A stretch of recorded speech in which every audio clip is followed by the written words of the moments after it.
All right, the mail carrier came, so I thought I'd come out here and check my mail.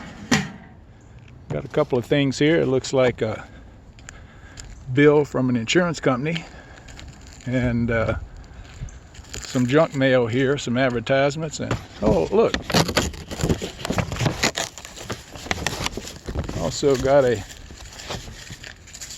message, a Christmas message. Happy holidays from a friend. And it's always good to get messages from friends, isn't it? And thinking about messages, you know, there have been all kinds of messengers in history in the world.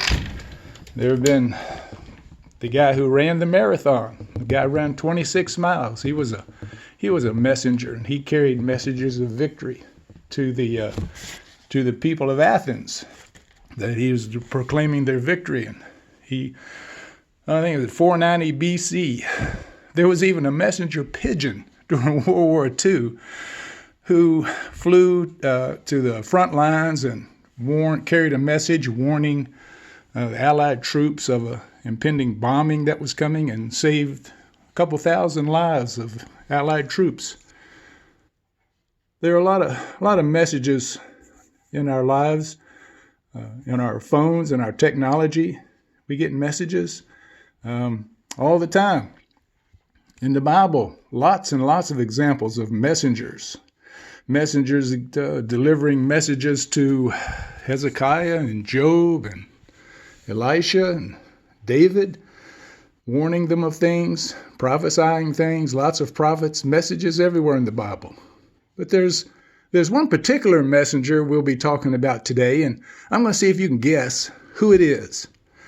Excuse me, I'm going to share a description with you. He describes himself in the Bible like so.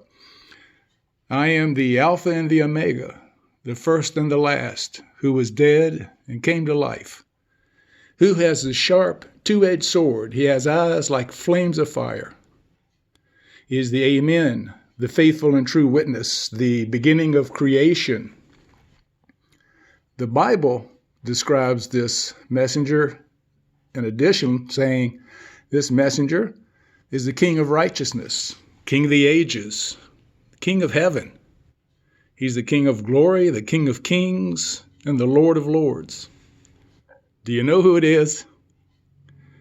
He's the greatest phenomena of the world. He's the centerpiece of civilization. He stands in the solitude of himself. He's unique. He's unparalleled. He's unprecedented. He's the loftiest idea in literature. He's the highest personality in philosophy.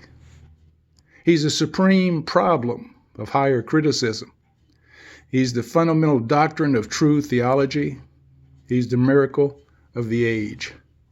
I wonder if you know him by now. He supplies strength for the weak. He's available for the tempted and the tired. He sympathizes and saves. He strengthens and sustains. He guards and he guides.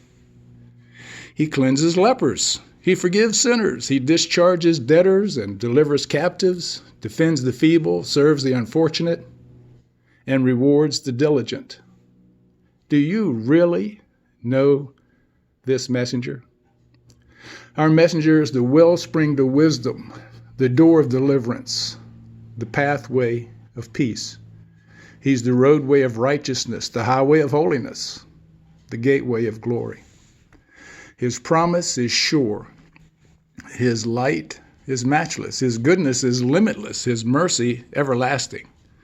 His love never changes. His word is enough. His grace is sufficient.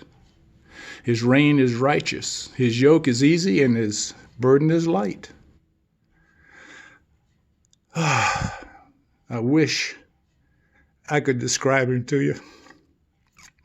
He's indescribable. He's incomprehensible. You can't outlive him, and you can't live without him. The Pharisees couldn't stop him. Pilate couldn't find fault in him. Herod couldn't kill him. Death couldn't handle him, and the grave couldn't hold him. Do you know the messenger?